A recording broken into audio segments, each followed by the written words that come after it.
Welcome in, everybody, to On Texas Football pregame show. I'm Bobby Burton, joined by Gerry Hamilton. CJ Vogel, who's on site, will join us momentarily. Already some bad blood out there. Just moments ago, our CJ Vogel got this from the coaches on both sides, stewing a little bit before this game. Texas coaches and Texas A&M assistants. I don't know if they're coaches or support personnel, but I tell you what, the tempers flared a little bit already on this rivalry on a day where we saw some tempers flare elsewhere, including after Michigan dethroned Ohio, or dethroned is not even the right word. Michigan pushed Ohio State all over the place on Saturday afternoon, including after the game. Look at this. Texas coaching and Aggie assistants having to be separated here by multiple people. Our CJ Vogel on hand for that as well. So a lot of stuff going on today, Gerry. We're monitoring a bunch of games. Miami has just tied it up with Syracuse, 35-35. Alabama beating up on Auburn pretty handily at this point, and Notre Dame seems to be having its way, at least on the ground, with USC. What are your thoughts right now, Gerry, as you look at this game and see what's going on here before we bring CJ in? Yeah, I'm going to be interested after the game to see if Sark and maybe some Texas people maybe didn't appreciate A&M's level of hate going into this, recruiting wise, game wise, all of it. I'm going to be interested to see how this plays out afterwards, but it's going to be a hell of a game. It's going to be very fast and physical. Whoever can control the emotions, football's an emotional game, but you can't go over that line, because if you go over that line, you start having plays or penalties that affects momentum and potential outcome of a game. So I think that's going to be the number one thing early as far as the game within the game itself. Obviously, the big thing is, what does Quinn look like in warmups? What does Quinn look like? What you look like in warmups, I'm not sure matters as much. It's in football, it's always what you look like the first time you get hit when you have an injury. If some big guy rolls up on your ankle or your leg, what do you look like once you get up? That's always the key for me. So it's going to be a raucous atmosphere. A fast start, I think, or a clean start is imperative for Texas. You don't want this fan base of A&M getting you going downhill early. So clean start. It'll be interesting to see if Sark takes the ball or defers if he wins the toss. I imagine he takes the football. All right. Hey, real quick, Gerry. People are asking about Quinn Ewers and his health naturally.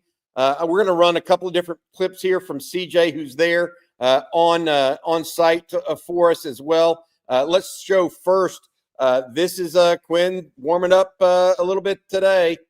Doesn't look like he's laboring too much, but I tell you what, he's not moving that ankle very much at all. It's a short drop, quick throw out to all of these receivers. So you don't see much laboring there. He did walk off the bus and maybe looked like a little bit he was working there. Let's go to CJ Vogel now. CJ, how you doing, buddy?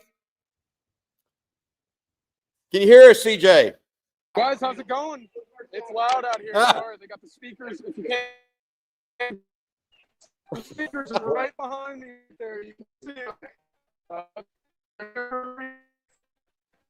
Hey, CJ, it's a really poor connection, so I'm going to try to get one question into you. Okay, really poor connection. Get one question into you. How does Quinn Ewers look right now, in your opinion? Yeah, he wasn't much zip on the ball. It didn't look like he was 100%, but that was to be expected coming into this weekend. He was out there. He's going to give it a go, but it wasn't 100%. Okay.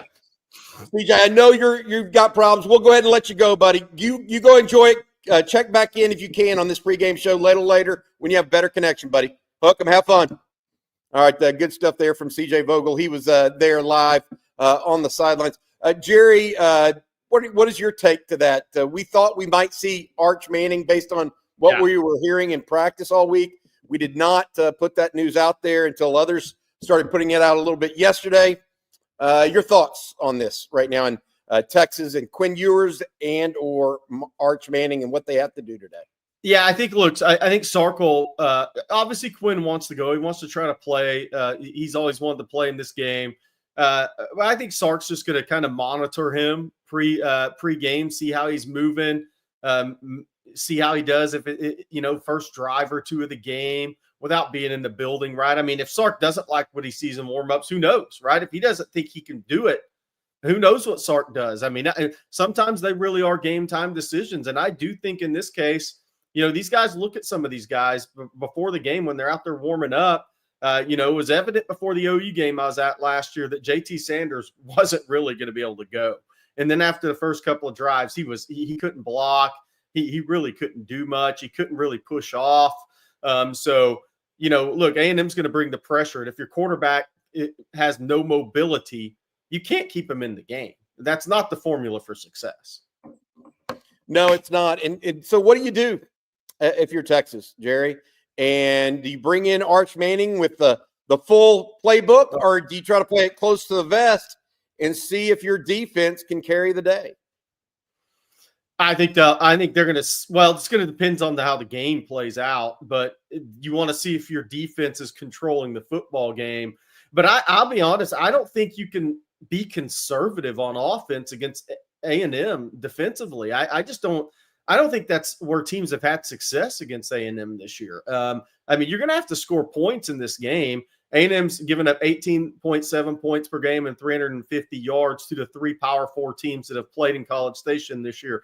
That's Notre Dame, Missouri, and LSU.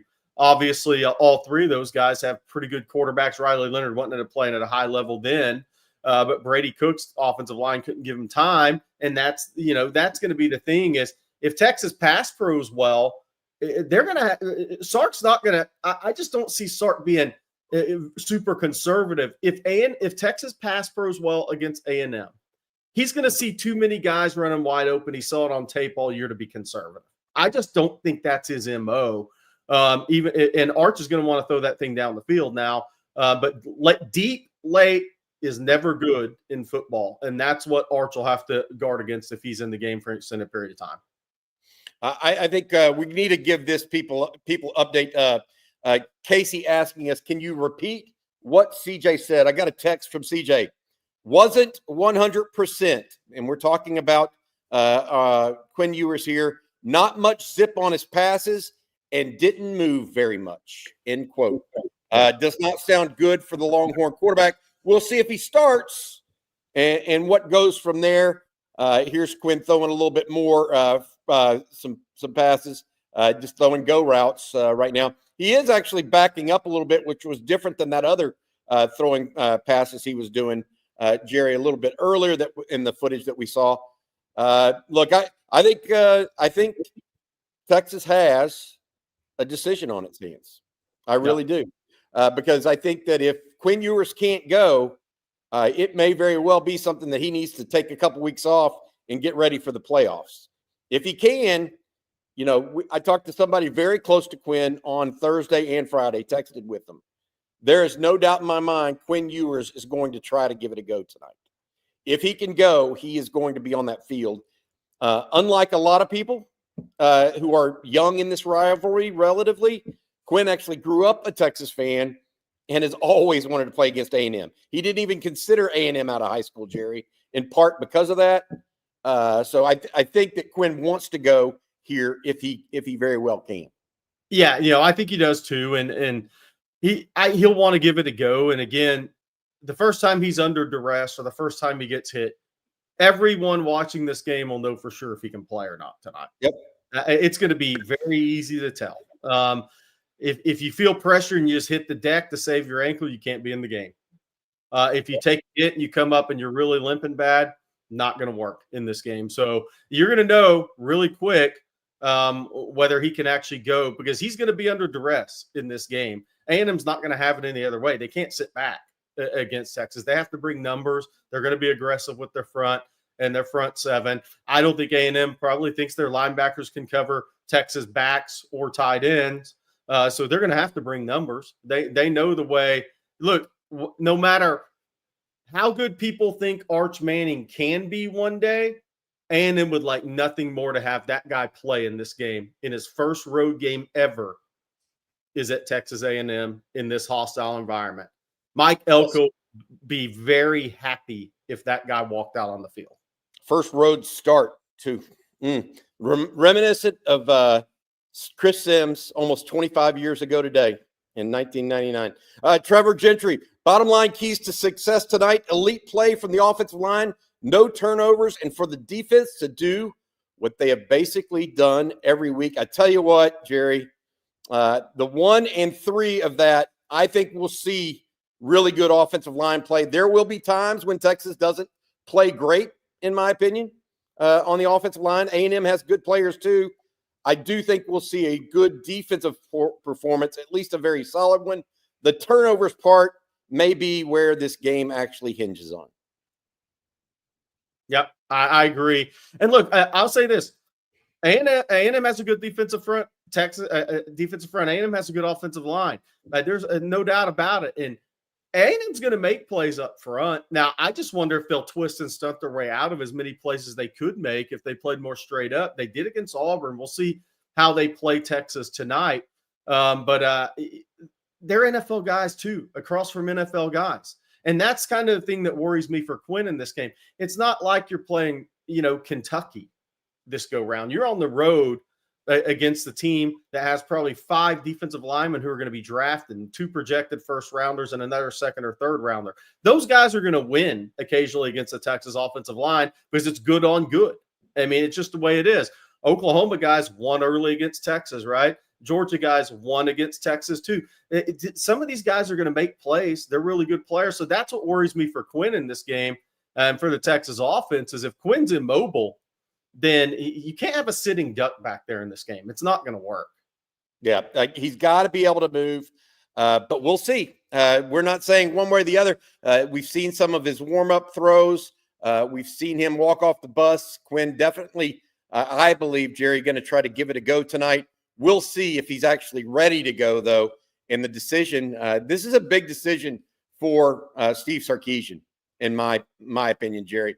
This is one of those decisions that could be yes or no, as whether or not Sark has a winning record against to start off his career, even against Texas A&M and Mike Elko.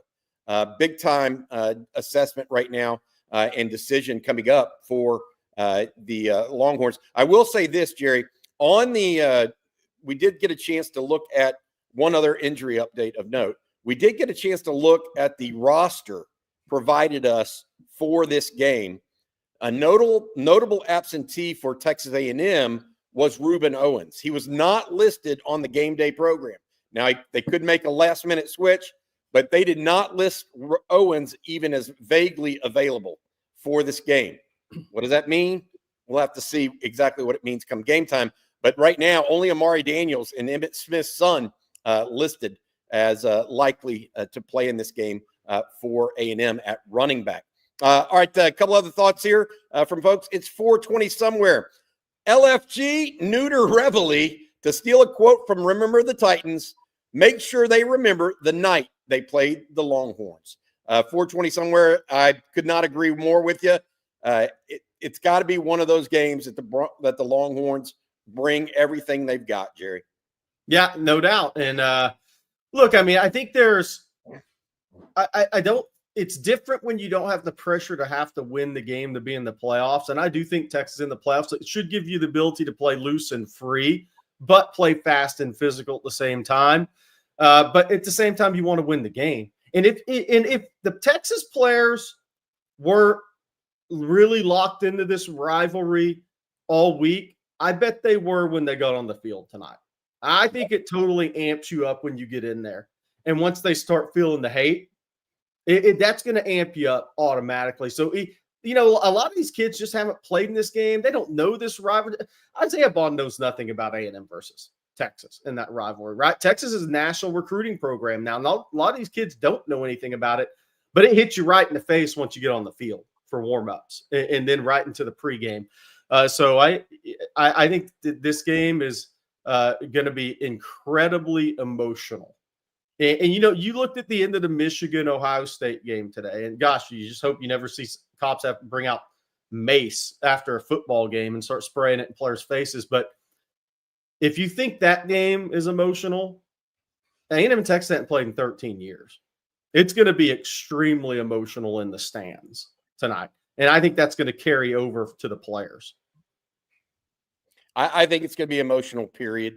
CJ Vogel's there an hour before kickoff. And frankly, it's already in that category right now, Jerry, where things are getting raised. The speakers are already blaring on the sideline. Jerry, Bobby, Ryan Day to North Carolina. I tell you what, somebody had a tweet earlier today that I retweeted, and it said, members of the 2021 Ohio State recruiting class that have beaten Michigan.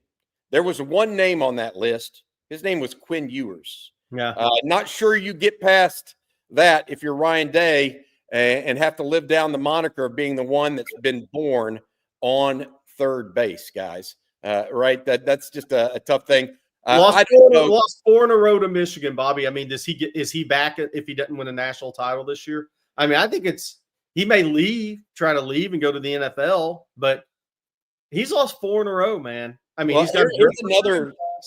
here's another thing that's not getting picked up very much right now. He hired Chip Kelly away as his offensive coordinator, right? Yeah. To take over play calling duties. How many points do you think Ohio State scored in the second half today? 0. With 2 NFL running backs, an NFL quarterback, and Is he an NFL quarterback, though? Yeah, oh yeah, he's going to play. He'll play. I don't know how well. That portal take at quarterback takes me back to Nick Saban's first college game day in Dublin, Ireland. If you pick the wrong players, you're out of luck. Yeah. Well, that may be the case. He could have gone after Cam Ward. Yeah, that may be the case. Penn State will now play, by the way, they will now play Oregon in the Big Ten championship game due to that. What I was getting at there, though, Jerry, actually had to do with Florida State. Florida State going with Gus Malzahn as their new offensive coordinator. Malzahn resigning his post, apparently, from as head coach at Central Florida. These guys are retreading some guys now. You better watch out when you start doing that, in my opinion. How impactful is NIL when a head coach of a Power 4 school steps down like Chip Kelly did last year? Yes. I mean, that's really telling where we're at right now. By the way, Miami now down 42-35. So Syracuse is up 7 in that game. And look, I mean, I want to say this about Miami too. Kyle McCord is 26 of 36 for 380 with 9 minutes to go in this game, by the way. This is why I only think one ACC team is going to get in. Miami's atrocious on defense. Even if they survive this game and then lose to SMU at 11-2, I don't think they're getting in. And I mean, this is probably a topic for another day, but I want to point this out. They are atrocious on defense. Atrocious. That team can't get in with 2 losses to the college football playoff. I don't see it. South Carolina would beat the dung out of those guys if they played tomorrow. They would beat the hell out of them. I gotta say this as well. The other thing that comes to my mind here as it relates to this, Kyle McCord, the quarterback at Syracuse. Yeah. What if he beat a top 10 Miami team today while his former teammates at Ohio State lose to Michigan? Yeah, that would be just desserts in his opinion as well. All right, talk a little bit of Longhorn football here pregame. We got about an hour to go before kickoff. I think it's going to be the actual TV broadcast begins at 6:30. I think kickoff, guys, is going to be around 6:47 or 6:49, so almost an exact hour from right now. We are busy previewing this game here at On Texas Football and giving you guys a chance to talk with us. Please feel free to add questions to the chat as well. We've heard from CJ Vogel already. He's saying that Quinn does not look 100% to him and was not putting a lot of pressure on his ankle or on his foot for the game here in pregame warmups. He's got some video of him that we've showed as well. So keep that in mind too. Jerry, given that, Tom G wants to know, how short of a leash does Sark have? And do you think Quinn Ewers can't go? Do you think he will let the coaches know? I don't think we'll have the second part of that question. How short a leash do you think Sark has with Quinn Ewers? Very. If he can't move in the pocket and react to anything moving around his peripheral, he can't play in this game. A&M's going to bring too much pressure. Okay. It's got to be. Here's the thing. Quarterbacks, and I talked to Bob Shipley and Brian Irwin, the coaches, about the second part of your question here. Do you think he will let the coaches know? Those coaches say that players never come to them. Quarterbacks never ask out of the game. Right. You have to bring them out. I'm telling you, based on what I was told this week, Jerry, from everything, and I'm talking about sources close to Quinn, there is no doubt he wants to go today. No doubt. I don't know how else to say that to anybody, any which way, but he wants to go in a big way for his team. Period. Full stop. As easy. Jonathan Mackey. Horns win easily. Relax, guys. Yeah, it's just your old, it's just an easy old game in College Station with 110,000 to see you. We'll see about that, Jonathan. Hey, that would be the only easy win for anybody today. Arkansas is beating Missouri 21-20 on the road. Notre Dame and USC now 35-28. Miami's losing to Syracuse. You just go through the Tennessee came back and won big, but that South Carolina, Clemson at the road teams have won. Michigan won on a close one today. So I don't know if anybody's winning easily today. I'll say that. Not at this point in the season, unless you're Arizona State. Yep. This one from Sonny V asking, watch with us tonight? Absolutely. Aaron Hogan, Gerry Hamilton, as well as Rod Babers and Bob Shipley will join. That'll start up around 6:30 this evening. Rick Amberguy with a good question or good comment here. Sark should already know based upon the week and pregame warmups. No way Quinn Ewers would say he will not go. He's a tough cookie. You think Sark already knows what his game plan is with this, Jerry? He certainly has an idea, but is he going to roll the dice at least a couple series here with Quinn Ewers? If he doesn't, he looked really bad in warmups. Yeah, that's my take on it. If he doesn't, he looks really bad in warmups because I think Sark would love to at least get him into the game, get Texas into the game, rather than bring out Arch right out of the gate in this environment. See if Texas get off to a clean start, maybe, and then if Quinn just absolutely can't move, you make the move. But I think that's what Sark would like to do, all things equal. Hey, Jerry. By the way, I've not seen Landon's in. I know. I want to mention this. Prayers for Landon Jackson, man. Scary stuff. I have not seen that. Sorry to say, guys. I have not seen that. And, our prayers definitely go out to him if it's something that we need to worry about. We do not know. I don't know. I did not see it. I've been watching the Syracuse-Miami game, given the fact that it looks like Notre Dame is going to take care of USC.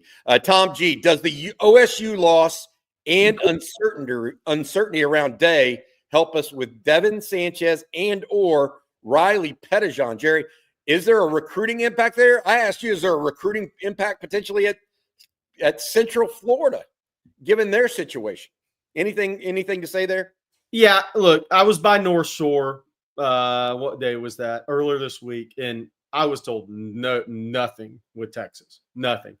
I don't think a singular loss, because what happens if Texas loses A&M? Remember, are the Texas guys going to bounce on Sark? I don't think the loss.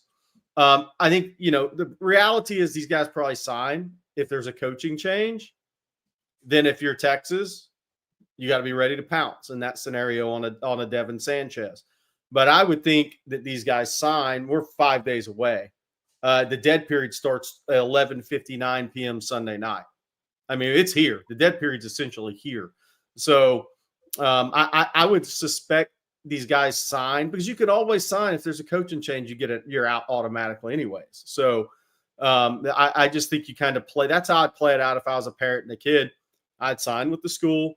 If Ryan Day is told to get out and he goes to the NFL, then you're free to transfer. Now, a lot of these guys are midterm enrollees, and that's the catch. But you still have till January 13th, 15th in that scenario. Someone, Sugar Poppy, saying, y'all see Taft's pocket square. That's his former teammate, Jake Ellinger. There was a very distasteful sign going around made by an A&M fan earlier today.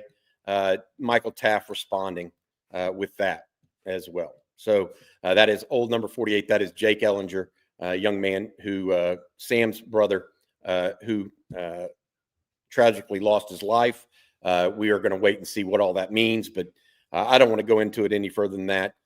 Something on Michael Taft's mind, certainly, as well. Whitney Gadsden, how much does Michigan's win against Ohio State help out Texas's strength of schedule? What do you think, Jerry? I think it helps a little bit. And I was looking to see if we had a final in Arkansas too, because Missouri scored. But look, I think it helps. I think it'll help Texas in their strength of schedule. I figured Texas strength of schedule after tonight, if nobody else mattered, would vault up into the mid-20s, the high 20s from 36. Michigan win over Ohio State should help it a couple more notches. So Florida should beat FSU. That's what I was kind of seeing if Arkansas was going to beat Missouri, because if they did, that would help as well. But I think Texas is probably going to finish in that 24 to 26 range with strength of schedule. It might creep a little higher than that. Hey, Miami on 4th and goal now, down 42-35. It looks like they're electing to kick a field goal with just 3 minutes left in this game. Down 42-35. They must have 3 timeouts. They're going to onside kick it. I don't know. They definitely have 2 of 3 timeouts. But I tell you what, Syracuse hasn't been stopped much today. This is from David Keith Williams. Landon Jackson is very important. The 2025 recruiting class. That's not the one I wanted to see. Sonny V is the one I wanted. I'm sorry. Saw this. Arkansas AD Hunter Yurachek said Landon Jackson has movement in his extremities. He was talking, and the hospital visit was precautionary due to pain in his neck. Per SEC Network's Alyssa Lang. That's great to hear. Thank you, Sonny V, for passing that along to us. Jerry, we talked about who our stars of the game might be this week, and Gunnar Helm got a lot of play. Chris says Gunnar Helm goes off today. I'll tell you what, I picked Trey Wisner to be the Longhorn player of the game, at least on offense. On defense, Jerry, it could be any number of guys. We'll see if Jade Barron or Andrew Makuba, one or the other, can actually put it all together and get this done on Saturday night here against A&M. Yeah, I like your Trey Wisner pick. My MVP actually, and it's more of if he has a great game, I think Texas wins, is Jake Majors. His communication is going to be at an all-time high, and he did very well at Alabama last year, very well at Michigan this year, especially dealing with Cam Williams' first road start on the right side. But I think Jake Majors, if Texas wins tonight, is going to be – I picked him to be MVP because he'll have had a hell of a game in that environment. But I could see Gunnar Helm or Matthew Golden having a big game. Yeah, absolutely. I can see it both either as well. I want somebody to get after the quarterback a little bit here with Marcel Reed. We'll see exactly what happens as well. All right, this one from Sean Mustard. Texas is going to do to A&M what Kendrick Lamar just did to Drake. I don't get the reference. Some of you young guys may have to understand that better than me, but we'll see what that happens. Hey, this one is an interesting one for me. If Arch plays, sorry about that. If Arch plays, Wingo will go off. What do you think about it? They've been on the second team together all season. Do you think that'll be a thing, Jerry, maybe today? Well, Arch likes to throw the ball deep. And so whoever's running the vertical routes has an advantage. I think that Wingo, yes. Because, look, guys, if you watch Missouri game, it's not like a broken record, Missouri. Any game I've watched A&M play this year, they had guys, because they have to bring so much pressure because they know their secondary is not where it needs to be, I think, but to play at the highest level right now in year one under Elko, that they take some chances with their front seven to somewhat protect their back end from having to cover for an extended period of time. But Missouri had guys running wide open, but their offensive line couldn't give Brady Cook enough time to hit him. And then they had maybe a bad call and barely a missed throw there for a couple of touchdowns. LSU had guys running wide open, but Nussmeier was running for his life the whole game. South Carolina, that's different because Lenora Sellers is, boy, is he really good, by the way. He may win a Heisman if they can put enough players around him. But because of that dual threat ability, they had guys running over the top. Anybody that's played, Auburn hit him on big plays, right?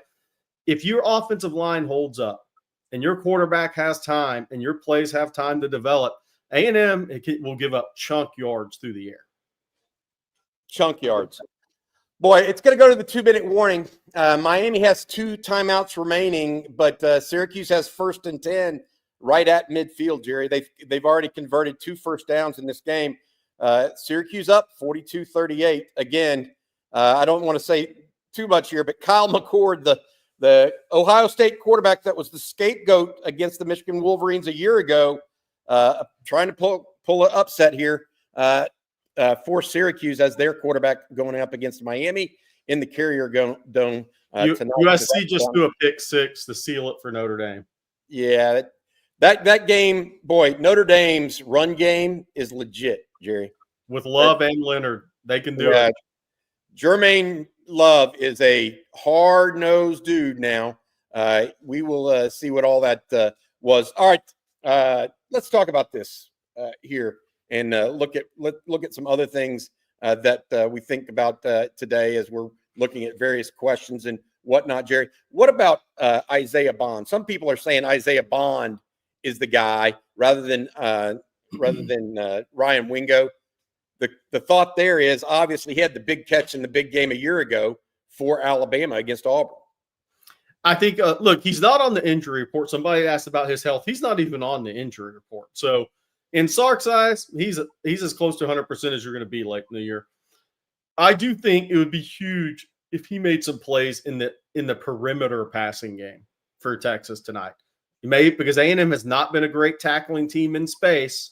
So maybe this is an opportunity for Isaiah Bond to get his Jets going a little bit today. I would like it to see more of perimeter big plays from Bond than maybe downfield big plays from Bond. Because if Texas is making plays on the perimeter, then that means Sark has got that defense stretched horizontally and vertically. And that's what you want to do, ideally, in a football game if you maximize your offensive potential.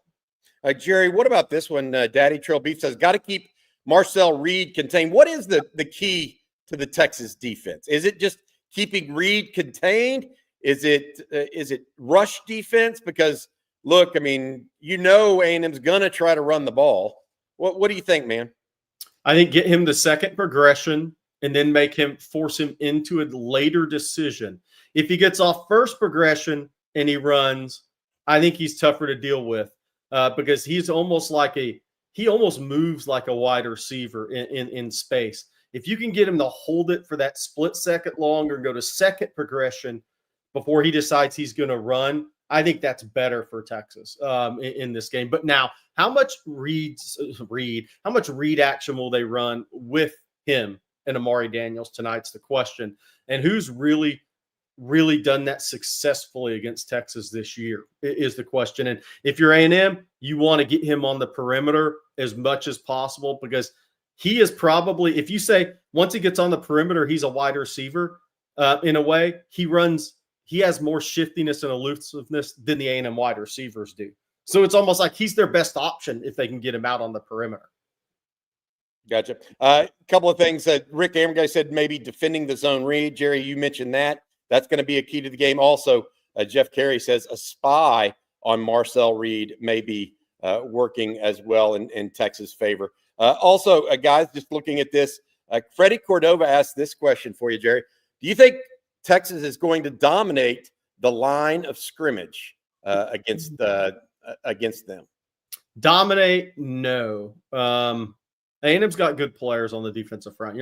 If Texas dominates A&M tonight, up front on the offensive versus A&M defensive line, then Mike Elko is going to be a very unhappy camper. I'll say that. The flip side of that, where I thought A&M's improved under Elko was their physicality in the run game and kind of a stick-to-itiveness, toughness about them. They struggle in pass pro. So when I think of dominate the line of scrimmage, I think first of run. I don't know if Texas is going to dominate the line of scrimmage. If Texas can get Marcel Reed and A&M into passing situations, I do think Texas can get a lot of pressure. I think A&M has struggled in pass pro. Reed's been sacked 10 times his last 3 SEC starts. I mean, we're 3.3 sacks a game. Now, some of that could be a young quarterback holding the ball too long, but at the same time, he will do that again tonight if you have good coverage. So I think Texas can win in pass rush against A&M. Dominate, I don't think they'll dominate. I think they'll win the line of scrimmage, or they better. Yeah. Look, this one from Miguel Gonzalez. Not going to lie, Aggies D-line versus Horns O-line in pass pro definitely worries me. Is that the biggest concern you have, that potentially causing turnovers for Texas? That's interesting because, look, they ran so many ET twists last week against Auburn. I thought they ran themselves out of plays a lot. Like, if you're going to twist your tackles, then your edges have to get pressure quickly because those tackles are going to take too long going outside a tackle-on-tackle situation to really affect the quarterback. And Auburn pass pro'd them up really well. And what did Auburn do? They hit plays down the field, big plays down the field. To me, it's going to depend on how A&M plays Texas up front. If they play more straight up and maybe bring double A gap barrel blitzes with linebackers, I think that's their best chance because of getting consistent pressure, the delayed linebacker blitzes, some of the things that teams have had success with Texas against. If they run a bunch of game twists up front, the ET twist, that may play in the Texas hands a little bit, Bobby. We'll see. Yep, absolutely. Tom Doyle, Bobby, and Jerry, you guys are the best in the business. I appreciate y'all keeping us updated on everything Longhorn football. Hook 'em from Guam. Thank you. If you're in Guam, you're most likely there serving our country. Thank you so much, Tom, and you and yours as well. We appreciate and love following the Longhorns. Later today at about 6:30, Aaron Hogan will start our watch with us. Gerry Hamilton will be on with him, as will Bob Shipley, Coach Bob Shipley, as well as Rod Babers. Matt Hutchison will be our producer holding it down. Jerry, you have something? Yeah. So with Miami, looks like they're going down to Syracuse. Clemson and SMU play for the ACC title. Here's what wild. This is where this stuff gets wild, Bobby. If Clemson beats SMU, no way the ACC gets 2 teams in. If Clemson beats SMU in the ACC title game a week after South Carolina beat Clemson, I think South Carolina is going to get in. No, we'll see. It all depends because you're getting down to the 12 and 13 teams at that point. And I'm not so sure they're going to have that. They may not with Notre Dame winning. That's the whole key. They may not. Yeah, absolutely. Absolutely. And they're going to be able to deal the ball out here. Miami is out. Somebody, for those asking, Miami's out of the playoffs. 10-2 with losses to Georgia Tech and Syracuse. They are out. They are toast. They're done. Yeah, and they should be. And they should be because they can't stop anybody. Yeah, I mean, somebody scoring 42 points on you in a game where look, I'm sitting here saying this and then watch Texas go out and have a dud of a game. I don't think this Texas defense is going to do that, but you never know. I would agree with Jerry, though. I don't think you see now 2 ACC teams going one way or the other. I guess we'll have to wait and see what exactly that means. But Mario Cristobal not looking excited there on the sidelines. We'll see how that goes as well. All right, Jerry, any final thoughts or questions you have right now with this game? This is one that came in from Wayne Watson. Pass to set up the run game out of the gate. That's been Sark's history. He'd have to go off script in this game. He would absolutely have to go off script. This one from Gregory Burke. These are the times that try men's souls. Thomas Payne. Good thought there for you. I love it whenever people take that into consideration. Missouri also finishes off Arkansas 28-21. This has been a great day of college football so far. Can't believe Michigan beat Ohio State today, Jerry. I never would have put that out there. Never. Look, total collapse. The Michigan defense made it happen on Saturday. It was a big one. Look, this is a good question, Bobby. Now, this is tough because what if A&M beats Texas tonight? What's the question? Should Ohio State be in at 10-2? Should this Ohio State team be in at 10-2? Theoretically, they have 2 top wins in Penn State and Indiana. But Correct. how good are those wins, really? I mean, the win on the road at Penn State is a good win, even though James Franklin is not a good big game coach. It wouldn't shock me if Penn State beat Oregon. I'm not calling it, but it wouldn't shock me this week, by the way. No, I mean, it would kind of shock me. I know you're not a James Franklin believer. Eventually, somebody guys got to break through at some point. Maybe they never do. But yeah, Ohio State losing at home to Michigan. They scored 10 points, man. Yeah. At home. Yep. In a must-win game. 10 points. Yep. Hey, George Selt says, hook 'em from Berlin, Germany. Hook 'em back to you, George. Thanks for staying up late with us tonight. Thanks for the great coverage all season. Hope you enjoy the game tonight, George, wherever you're at and with whomever you're spending your time. Hope everything goes out that way. Hey, what about this one later tonight as well? What about OU? Do you think they're gonna beat LSU? Oh, Jared? man. If they do now, you want to talk about a coach that could get fired, even though owe them a lot of money. LSU both ways. LSU better not lose to Oklahoma. They're getting ready to kick it off right now. They just switched over from the Syracuse-Miami game to Oklahoma LSU. Here's what they'll say. Hey, go ahead, Bobby. LSU has not stopped the quarterback run all season. Maybe Jackson Arnold is not nimble enough to be able to be stopped, I guess, by the guys in purple tonight. Who knows? We joke around all the time about for sale signs being in people's yards. If Brian Kelly loses to this Oklahoma team tonight, there will be for sale signs, U-Haul trucks, and those people will be wearing LSU gear. That's how bad they'll want him out of town. He better not lose that game tonight. Yep. David McDermott, hook 'em from the city of Newmarket, United Kingdom. Man, we got people coming in from all over the place tonight, ready for this to happen. We will see what exactly happens. Jerry, you have the Texas taking the ball or deferring if they win the toss tonight? I mean, if I'm thinking like Sark, he's going to take the ball. Man, don't you defer if you have a hobbled quarterback at this point? Maybe. I mean, is Sark going to go off script? That's the key. That's the question he'll have to answer. I can see people's thinking on defer. I'm with defer.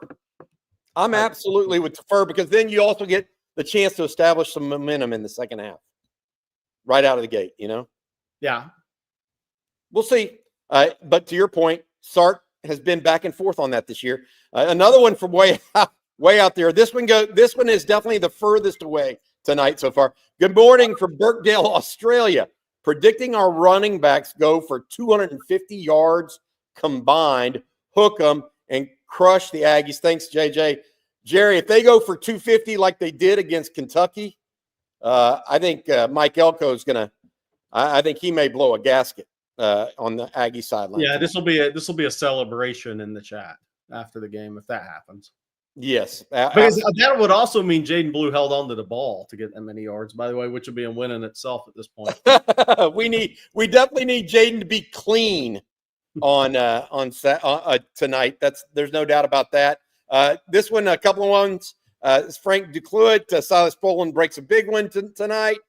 Rick Amber guy, Jaden Blue to break a big one, asking that question. I love it, man. Let's see what happens for the Longhorns, Jerry. I think that we'll see what the Longhorn offense can bring and do. This question from MJF, what are your over-unders for sacks by both teams tonight?